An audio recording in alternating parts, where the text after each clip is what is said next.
Literature professors are fond of telling their students that there are only 3 or 4 basic storylines in all the literature of the world throughout history. A little over a decade ago, a Jungian-influenced author, Christopher Booker, published a book outlining what he insists are the 7 archetypal tales that make humans tell stories in the first place. He identified the story about overcoming the monster in stories like Beowulf or Dracula or even Star Wars or the Hunger Games.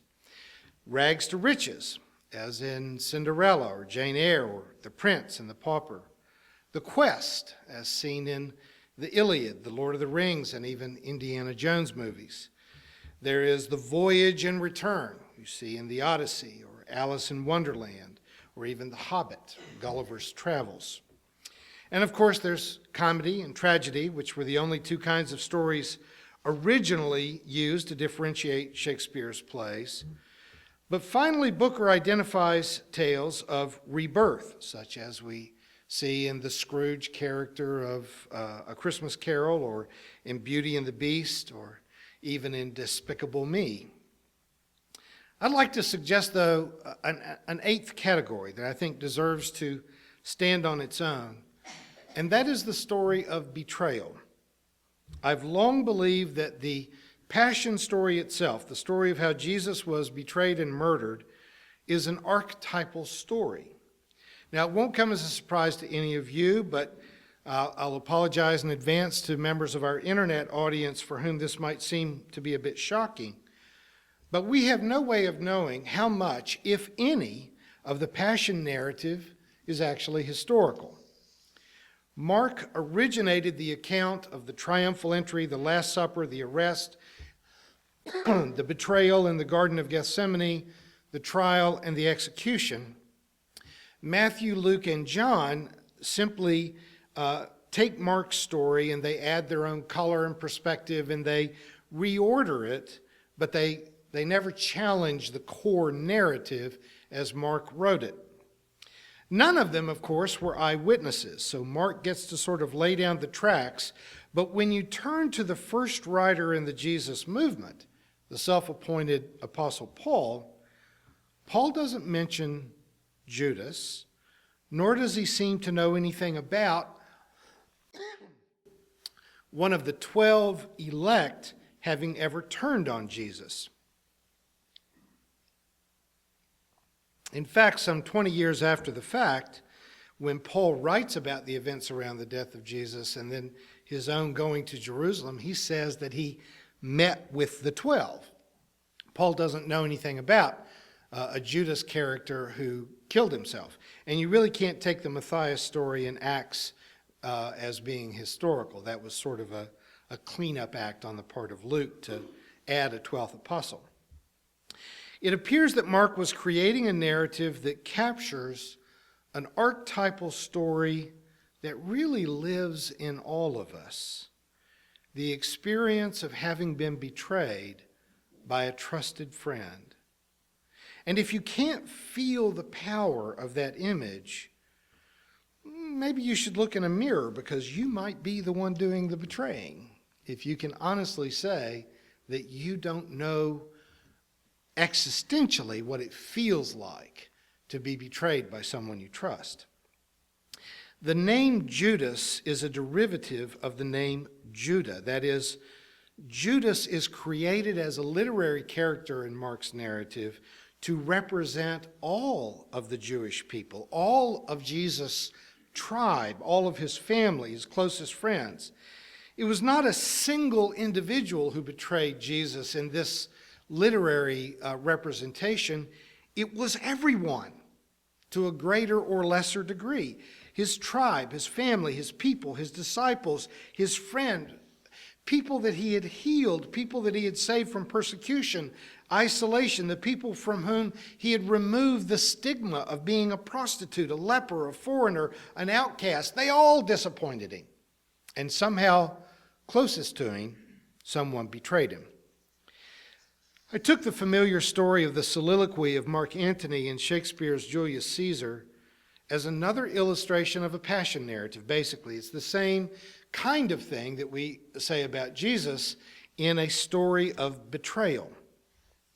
In the same way that Mark used the historical event of the crucifixion of Jesus as the basis of his literary passion narrative, Shakespeare took the historical fact that Julius Caesar had been assassinated by members of the Roman Senate, and he built a story around the historical incident to draw us into it. In Shakespeare's recreation of the event, he weaves a narrative of false friends and a bewildered loyal friend, Brutus, who actually was a close friend to Caesar, was tricked by gossip into being one of the conspirators who surrounded Caesar and began to stab him. And in the scene, as Shakespeare describes it, when Caesar is being stabbed, he turns and sees Brutus, a friend that he trusted and loved. And at that moment, Caesar utters the only phrase that those of us who grew up as Protestants know from Latin, et tu, Brute. You too, Brutus? You of all people? You, my beloved ally, my friend, you're in this plot? Then die, Caesar. Of course, in real life, you can die from multiple stab wounds. It doesn't matter who does it. But in the literature, the way Shakespeare describes it is how it feels. How it feels when someone you have loved and trusted is the one who sticks the dagger in. The vicissitudes of life may be what they are, but it takes someone that you love to really hurt you. In my 20 years as an opinion writer for the News Leader, it was not uncommon for me to receive as many as 100 pieces of hate mail in a week. I have endured a few fairly serious death threats that called for notifying the police. I've had 3 or 4 stalkers over the years. It's been a year and a half since I finished my run as a columnist for the News Leader, and I still have one stalker who regularly sends me nasty things in the mail and sends threatening letters and phone calls, because simple-minded people don't change channels very fast. But none of that ever bothered me as much as the loss of any single real friend. The hateful criticisms of total strangers don't feel good, but it's hard to see that their response to a well-reasoned and logical and persuasive opinion column, if they can only respond to logic with vitriol and threats, they're telling you a lot about themselves. They're not telling me much about me, so it hardly matters. But when someone has been a guest in your home, or you've spent the holidays with their family, and you let down your defenses, you confide in them, you turn to them for advice and counsel, when they join in the assassins surrounding you outside the Senate, when they lean in to give you a kiss in the garden with the Roman soldiers right behind them, that's when your heart breaks. I believe that the story of being betrayed by a friend is archetypal because it has happened to so many people throughout history. When someone realizes that their parents don't really believe in them, or when a spouse finds that the arms of another person is their true home, when someone you have sacrificed for, helped through their own life crises, for inexplicable reasons, rejects you, turns on you, stabs you in the back. It isn't the nails through the hands and feet on a Roman cross that really kills you. It is the kiss in the garden. It's the triple denial in the courtyard. It's the friends who run and hide when you need them the most. To love someone is to make yourself vulnerable to them. It's like putting your heart into their hands. It's only reasonable then to be pretty doggone selective about who you will befriend. Therein lies the real challenge of forming a spiritual community. Rationality says to be cautious, to protect yourself, to be very, very choosy. But a spiritual community is intentionally inclusive. What is the price of admission to a spiritual community? Just cross the threshold, and you are guaranteed acceptance, approval, and friendship. It doesn't matter if you've just been fired, if you've just been released from prison, if you're homeless, addicted, or terminally ill, a spiritual community is a welcoming home. But it can be a very one-sided equation. While you are guaranteed to receive acceptance and inclusion, you can also choose not to extend the same. The faith community chooses by our very nature to accept very real emotional risk. In the old Renaissance paintings of the Last Supper or of the disciples in the garden, Judas is almost always portrayed as a dark, hairy, hook-nosed, beady-eyed character that you would just instinctively be wary of. If you saw someone that looked like the Judas that appears in those paintings, you would be scared to talk to them. But the truth is, Judas always looks like your best friend, the one you trust the most, the one who would never do that to you. In Shakespeare's story, Mark Antony is able in 3 minutes to change a crowd that was willing to go along with the murder of Julius Caesar into being a lynch mob that was literally ready to go and burn down Brutus's house with him still in it and everyone else that was involved in the conspiracy. Caesar was libeled in the morning, and the weak-minded Roman citizens were willing to go along with his assassination.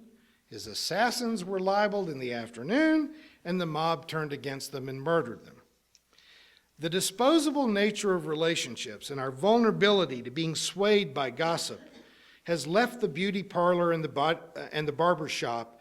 It's gone beyond yellow journalism and the tabloid press and has become a part of our moment-by-moment participation in social media, so that a Facebook meme or a Twitter post can change how you feel about a political candidate, the Pope, or your best friend.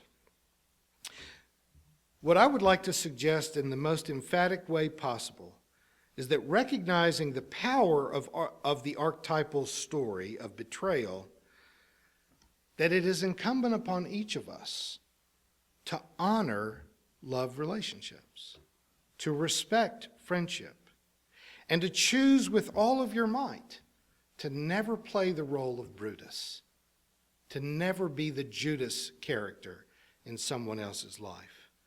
Don't be the kind of friend who ought to come with a warning label that says, "Will irrationally break your heart for no apparent reason anytime I want to." There will be relationships that you need to walk away from, but you never, without exception, you never need to intentionally hurt another person. Don't libel, don't slander, don't gossip. Don't be vulnerable to having your relationships with others affected by gossip. And really, and this is maybe the more important thing for me, you have to choose not to listen to it. You have to make that decision. So far as I'm concerned, and I, of course, having been a controversial public figure, I'm forever having people come to me to say, "Well, so-and-so said this about you at this meeting I was in."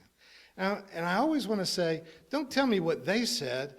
Tell me why they were comfortable saying it to you. Tell me what it was they perceived in your character that made them comfortable saying such horrible things about me to you.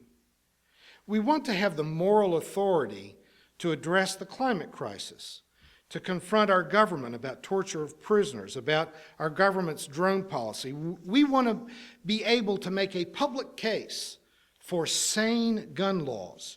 We want to be able to confront the hypocrisy of the traditional church for its prejudices against both gays and scientists, evidently. But we have no credibility at all if the first thing that people notice about us is that we have a hard time getting along with each other. Passionate, loyal friendships give us credibility. Healthy, long-lived love relationships give us the authority to speak publicly with moral clarity.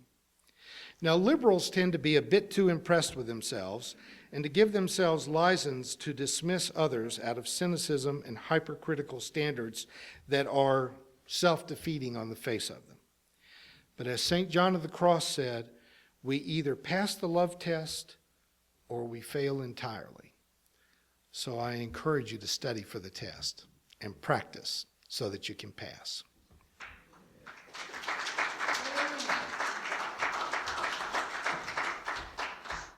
You have been watching a progressive Christian video from the Community Christian Church of Springfield, Missouri. We encourage our viewers to donate to our efforts in feeding the homeless and hungry of our community. Write to us at Rev. Dr. Ray at AOL.com for more information.